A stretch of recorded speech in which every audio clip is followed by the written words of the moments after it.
Father Mark signing on, continuing the series on the history of Catholicism in the United States, continuing with the section on the Second World War. So in the last video, we saw the beginning of the war. The Catholic Church in the United States was remained hyper-patriotic as it had, for reasons we've covered since the beginning. So now this video is just going to be one distinct video. 9 chaplains to the American military during the Second World War received the highest honor, the Congressional Medal of Honor. 5 of those 9 were Catholic priests, so that's what this video is going to do. The first we'll cover is a Navy chaplain, Lieutenant Commander Joseph Timothy Callahan. He was a Jesuit priest, served as a U.S. Navy chaplain. He was both the first Catholic priest and the first Navy chaplain of any religion to earn the Congressional Medal of Honor. Prior to the war, he worked as a college professor, teaching philosophy and mathematics at the Jesuit Boston College and the College of the Holy Cross. When World War II began, Father O'Callahan was 36 years old. He was nearsighted, had a bad case of claustrophobia, and he had hypertension, high blood pressure. Therefore, an unlikely candidate for military service, much less for heroic valor. Yet, in 1940, he left the halls of academia, and was accepted in the chaplain corps of the U.S. Navy Reserve. He would soon see more than anyone could have expected. He was serving as a chaplain aboard the USS Franklin in March 1945 when an enemy aircraft dropped 2 bombs that badly damaged the ship. His Medal of Honor citation reads, so this is a quote. It was when these awards are given. There's a record, of course, there's an investigation, and then the final citation after the researching, after the vetting, is retained and so this is a quote.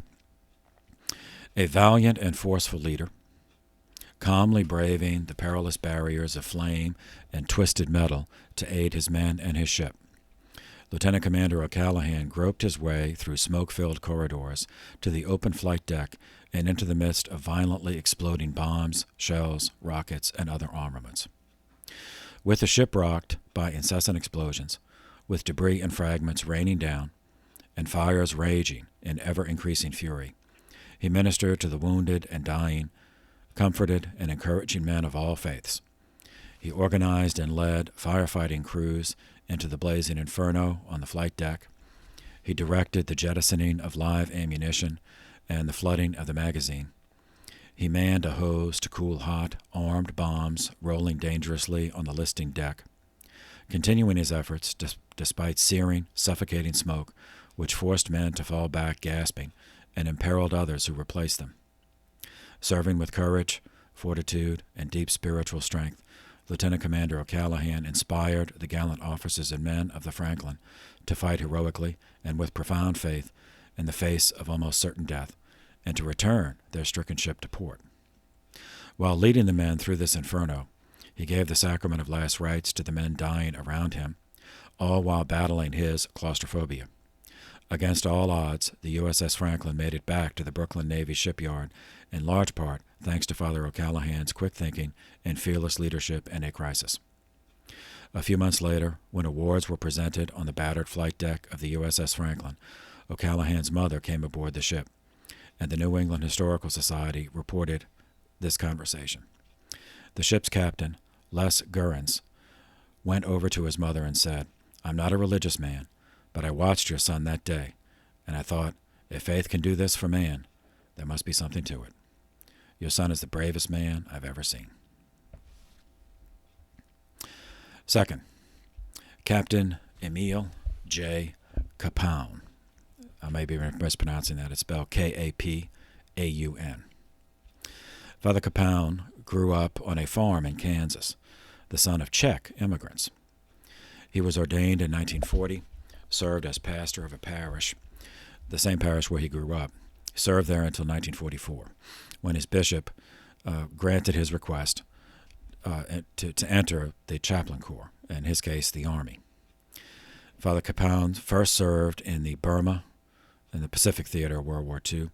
Then some years later, after the war ended, he went to Japan in 1949 and remained, was still there, so served during the Korean War also, which lasted from 1950 to 53.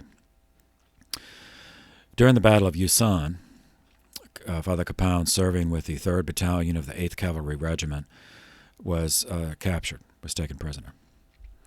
Chinese Communist forces encircled the battalion. KAPAUN moved fearlessly from foxhole to foxhole under direct enemy fire in order to provide comfort and reassurance to the outnumbered soldiers. He repeatedly exposed himself to enemy fire to recover wounded men, dragging them to safety. When he could not drag them, he dug shallow trenches to shield them from enemy fire. As communist forces closed in, KAPAUN rejected several chances to escape, instead volunteering to stay behind and care for the wounded. He was taken prisoner of war by the communists on November 2, 1950, this during the Korean War. Father KAPAUN had several chances to get out, but he would not take them, reported Warrant Officer John Funston. After his capture at Unsan, Father KAPAUN and the wounded men with him joined hundreds of others of American prisoners on a forced march to a POW camp near Payukton. Maybe I'm mispronouncing that. Pyoktung. The account goes on. The men suffered severe injuries and bitter cold. Dozens fell behind and were left to freeze to death along the way. But throughout this torture, Father KAPAUN did not lose his compassion and concern for his men. The BBC reported that, quote, survivors said that KAPAUN, even as he was suffering frostbite on his feet, helped carry wounded men in litters hundreds of miles, shaming recalcitrant comrades into helping, end quote. When they reached the camp, the men were left freezing and near starving, with pitifully meager food and shelter. KAPAUN snuck around the camp, stealing food from the communist stores, and even fed others from his own rations. He tended the sick and wounded, bathing them, washing their clothes, picking off lice, all while ignoring his own declining health. When the prisoners were forced to endure indoctrination sessions, which means torture, he patiently and politely rejected every false theory that the instructors presented. He even managed to lead a sunrise service on Easter. A survivor, fellow POW, Captain Robert Burke, later wrote these words: "By February and March, the majority of us had turned into animals. We were fighting for food, irritable, selfish, miserly. The good priest continued to keep his cool head, conduct himself as a human being, and maintain all his virtues and ideal characteristics. When the chips were down, Father proved himself to be the greatest example of manhood I have ever seen in my life." End quote. As Father KAPAUN's health grew worse, his captors took him to the hospital, which is just a place in the camp where, the extremely sick were just left to die of malnutrition. Yet he persisted in his faith. As another survivor of the camp, Felix McCool, recalled Father KAPAUN's last words, quote, "In his last hour, he heard my confession. Father KAPAUN said, 'As you see, I am crying too. Not tears of pain, but tears of joy, because I will be with my God in a short time.'"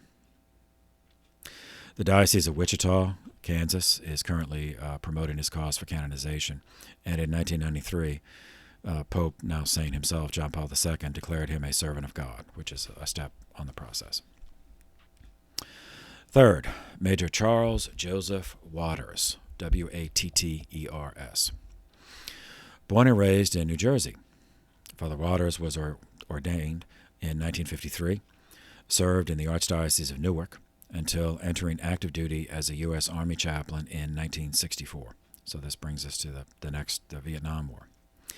He served a 12-month tour of duty in Vietnam from July 1966 to July 1967, during which he was awarded the Air Medal and a Bronze Star for Valor.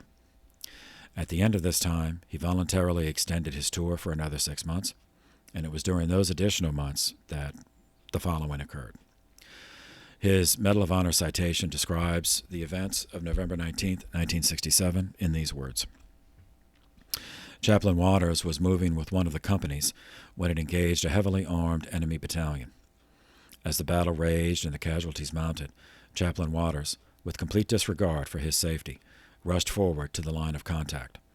Unarmed and completely exposed, he moved among, as well as in, front of the advancing troops, giving aid to the wounded, assisted in their evacuation, giving words of encouragement, and administering the last rites to the dying. When a wounded paratrooper was standing in shock in front of the assaulting forces, Chaplain Waters ran forward, picked the man up on his shoulders, and carried him to safety. As the troopers battled to the first enemy entrenchment, Chaplain Waters ran through the intense enemy fire to the front of the entrenchment to aid a fallen comrade. A short time later, the paratroopers pulled back in preparation for a second assault. Chaplain Waters exposed himself to both friendly and enemy fire between the two forces in order to recover 2 wounded soldiers. Later, when the battalion was forced to pull back into a perimeter, Chaplain Waters noticed that several wounded soldiers were lying outside the newly formed perimeter. Without hesitation, and ignoring attempts to restrain him, Chaplain Waters left the perimeter 3 times, in the face of small arms, automatic weapons, and mortar fire, to carry and to assist the injured troopers to safety. Satisfied that all of the wounded were inside the perimeter, he began aiding the medics, applying field bandages to open wounds, obtaining and serving food and water, giving spiritual and mental strength and comfort. During his ministering, he moved out to the perimeter from position to position, redistributing food and water and tending to the needs of his men. Chaplain Waters was giving aid to the wounded when he himself was mortally wounded. 4th, Lieutenant Vincent Robert Capodanno. Father Capodanno was the youngest of 10 children, born into an Italian immigrant family in New York. When he learned to grapple with hardship and suffering at a young age, his father died on his 10th birthday. He felt called to the priesthood from a young age. After 9 years of seminary, he was ordained a Maryknoll missionary priest in 1958. We covered the origin of that earlier in this playlist. The Maryknolls first assigned him to Formosa, the island of Formosa, which is now Taiwan, where he ministered to Christian, to Chinese, while learning their language. Served 6 years there, and was allowed leave back to come home to the United States. And there he was given a new assignment to return to the Pacific to go to Hong Kong, which is another island off the coast of China. But he felt drawn to service as a military chaplain, especially as 3 of his brothers had served in the Second World War when he was a child. He requested from his superiors permission to join the Navy Chaplain Corps, wanting to serve the increasing number of Marines staging for service in Vietnam. In December of 1965, Father Capodanno received his commission as a lieutenant in the Navy Chaplain Corps, and in 1966 he reported for duty to minister to the 7th Marines serving in Vietnam. Because of his focus on the young enlisted troops and his willingness to share in the same hardships as the men, Father Capodanno earned the nickname the Grunt Padre. As chaplain for a battalion, his ministry involved not just the sacraments, but also caring for the troops' spiritual needs. His biography states in the following words: "He became a constant companion to the Marines, living, eating, and sleeping in the same conditions as the men. He established libraries, gathered and distributed gifts, and organized outreach programs for the local villages. He spent hours reassuring the weary and disillusioned, consoling the grieving, hearing confessions, instructing converts, and distributing St. Christopher medals. Such work encouraged the men, and he requested an extension of duty to remain with the Marines. It was during that second tour that Father Capodanno lost his life. His Medal of Honor citation describes what occurred in these words: "In response to reports that a platoon was in danger of being overrun by a massed enemy assaulting force, Lieutenant Capodanno left the relative safety of the company command post and ran through an open area raked with enemy fire, directly to the beleaguered platoon. Disregarding the intense enemy small arms, automatic weapons, and mortar fire, he moved about the battlefield administering last rites to the dying and giving medical aid to the wounded. When an exploding mortar round inflicted painful, multiple wounds to his arms and legs, and severed a portion of his right hand. He steadfastly refused all medical aid. Instead, he directed the corpsmen to help their wounded comrades and, with calm vigor, continued to move about the battlefield as he provided encouragement by voice and example to the Marines.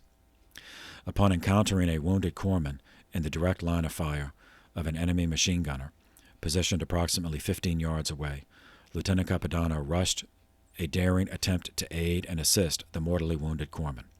At that instant, only inches from his goal, he was struck down by a burst of machine gun fire. Later, Marine Corporal Ray Harton, who was wounded at that battle but survived, recalled seeing Father CAPODANNO just before he died. He reported that CAPODANNO calmly told him, "Stay quiet, Marine. You will be okay. Someone will be here to help you soon.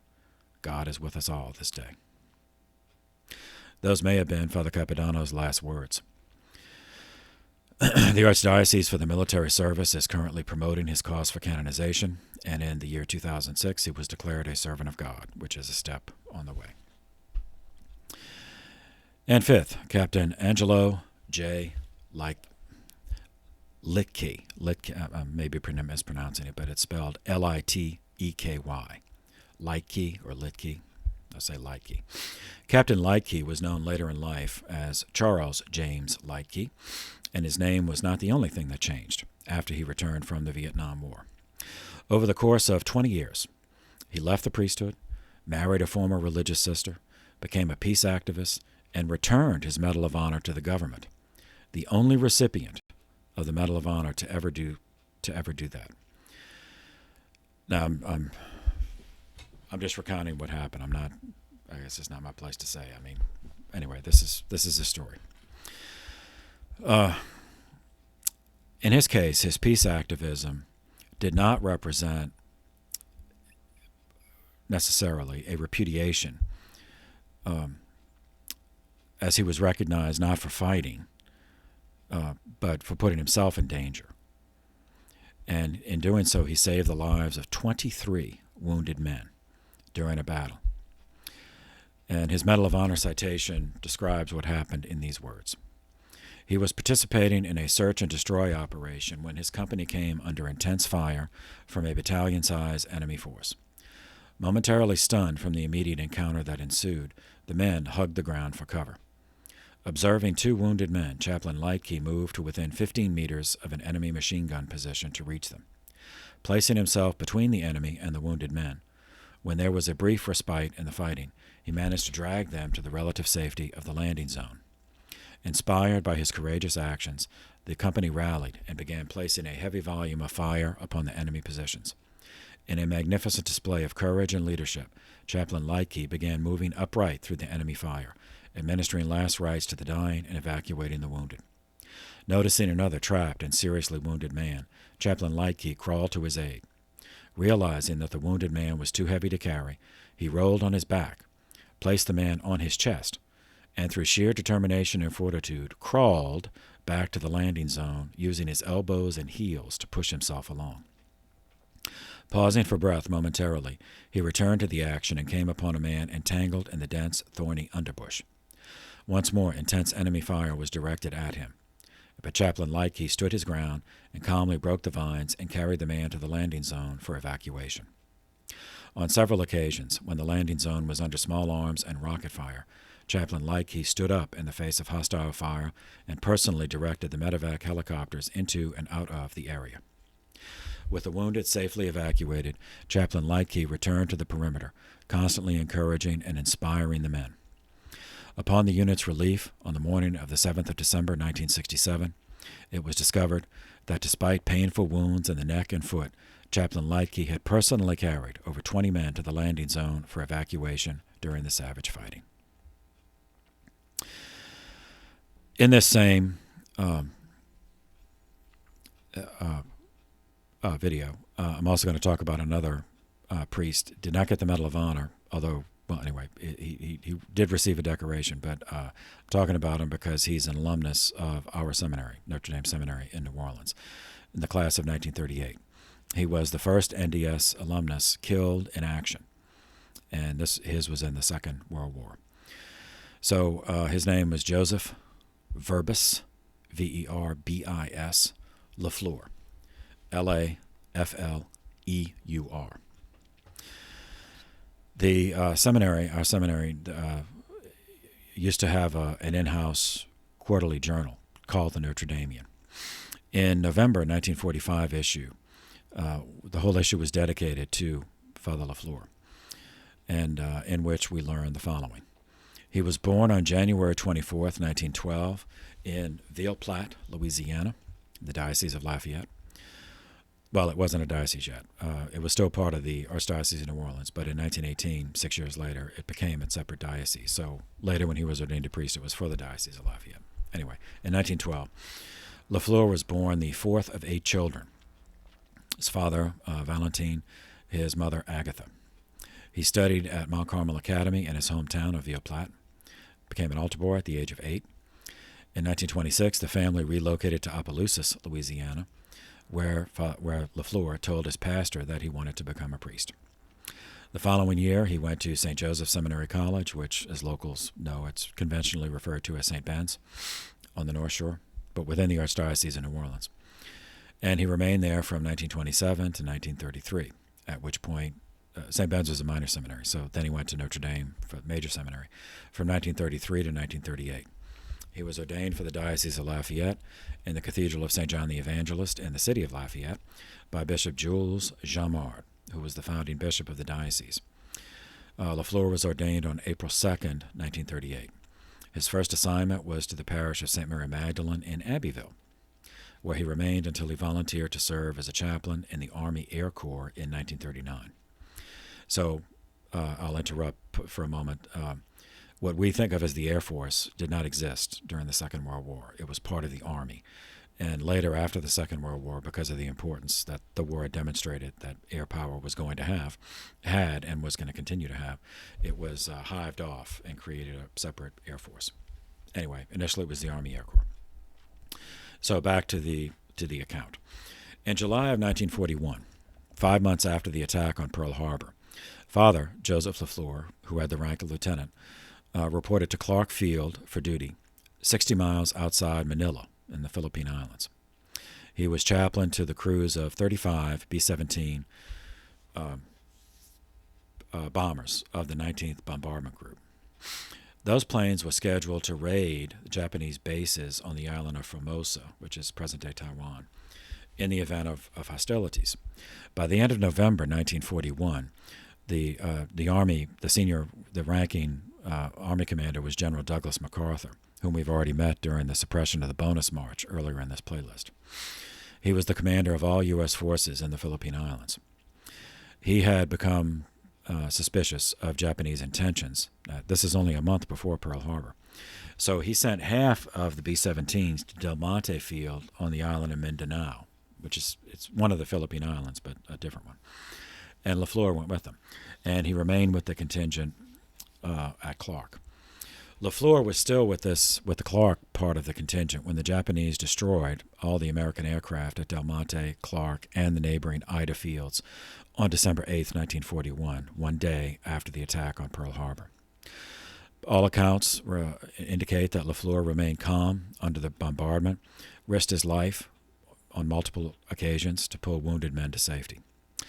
At dawn on December 22nd, the leading elements of the Japanese Imperial 14th Army, under the command of Lieutenant General Masaharu Homma, H-O-M-M-A, began an amphibious assault on the island consisting of 60,000 Japanese troops. On the evening of December 23rd, General MacArthur put War Plan Orange 3 into effect, which called for all American forces to withdraw to the Bataan Peninsula and await rescue from the U.S. Navy.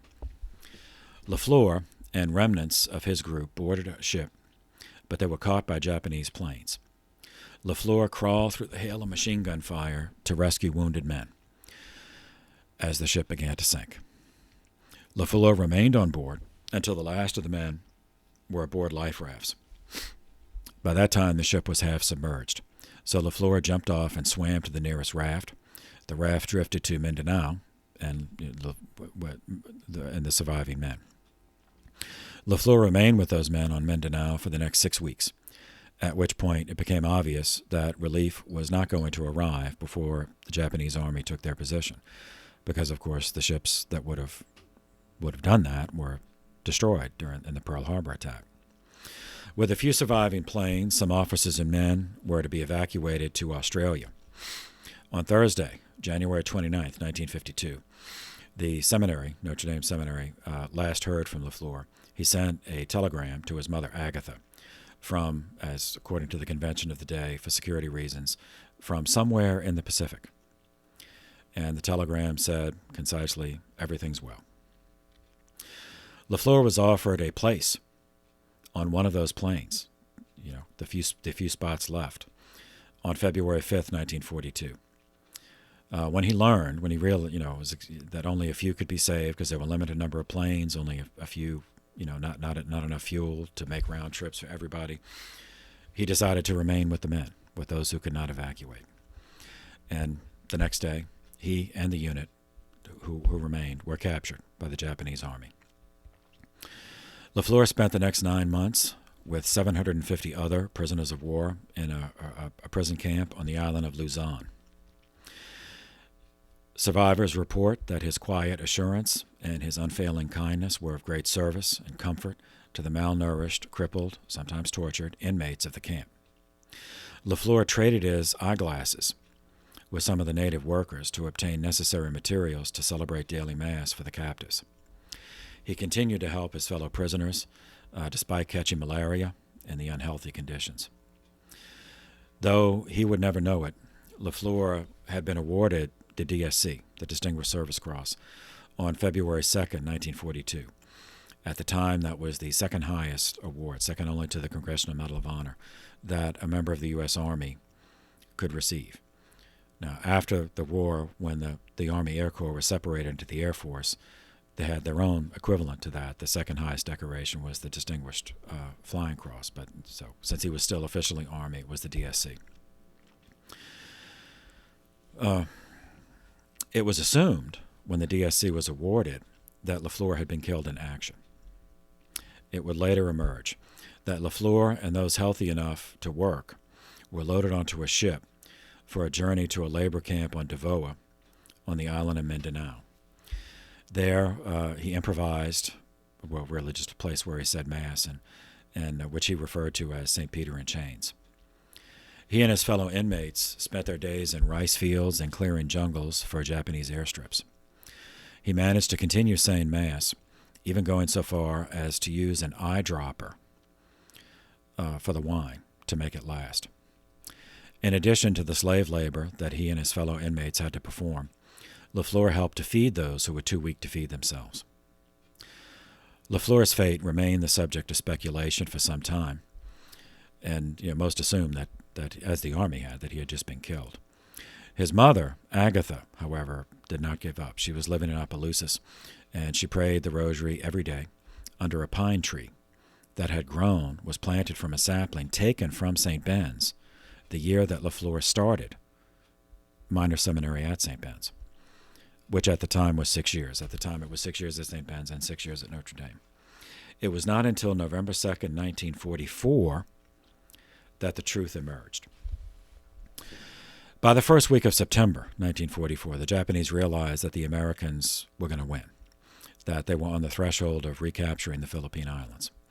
Rather than surrender the prisoners in Devoa, where LaFleur was incarcerated, the Japanese herded him and 700 others onto a freighter. The ship did not fly a white flag, so it was considered a fair target of opportunity by passing American planes, who, for all they knew, it could be packed with Japanese troops evacuating the island. So the falling bombs opened a hole in the deck above the area where the prisoners were held. LaFleur helped the weakest up through the hole as the men were desperately escaping the sinking ship. The Japanese, even though the ship was sinking, shot many of the men as they floated helplessly in the water rather than see them survive and escape. Only 80 of the 750 men survived to tell what happened, and part of the story they recounted was Father LaFleur's bravery. He had last been seen at the base of the flooding, smoke-filled hole, assisting others up through the only hole in the deck, leading them to safety. LaFleur remained there until he drowned. His mother, Agatha, expressed surprisingly little bitterness, learning that her son had been killed by friendly fire, as they say. She took solace in the stories of the great deeds performed by her son and by the fact that he had died while helping others to live. After his deeds were recorded by the Defense Department, they updated the story. He was later posthumously awarded the Purple Heart and the Bronze Star for heroism, in addition to the already awarded DSC. A memorial service was held in his honor in his home parish of Sacred Heart in Ville Platte on October 25, 1942. Another member of the class of 1938, Father was now deceased also, Father Henry Bizou, Henri Bizou, was the celebrant of the Mass, and the homily was delivered by Father Gerard Fry. And the theme was later published under the title, "Greater Love Has No Man Than This, Than to Lay Down His Life for His Friend." At the Mass, they used the chalice that LaFleur had used for his first Mass and had presented to his mother after. The homilist said, in part, these words. This is Father Fry. "I was privileged to spend 11 years with him during our course in minor and major seminaries in preparation for the priesthood. During that time, I learned to know him well and to recognize and appreciate the many sterling qualities which he possessed. If I were asked to point out any one trait or characteristic that was outstanding among the many he possessed, I would say that it was loyalty. It ran like a vivid thread through his entire life. His life as a priest was short, but it was full. He crowded into 8 short years the experience and the accomplishments of a lifetime. He did not build churches or schools. His memorial is more intangible, but more lasting. The salvaged souls of the men whom he led to safety through the valley of the shadow. He did not grow old in the service of the church, but he served her better than most of us can ever hope to do." A bronze plaque honoring LaFleur was placed in the foyer of Notre Dame Seminary by his class during an alumni meeting on November 29, 1951. The plaque was blessed by Archbishop Rummel in the presence of LaFleur's mother and 3 sisters, along with 95 alumni.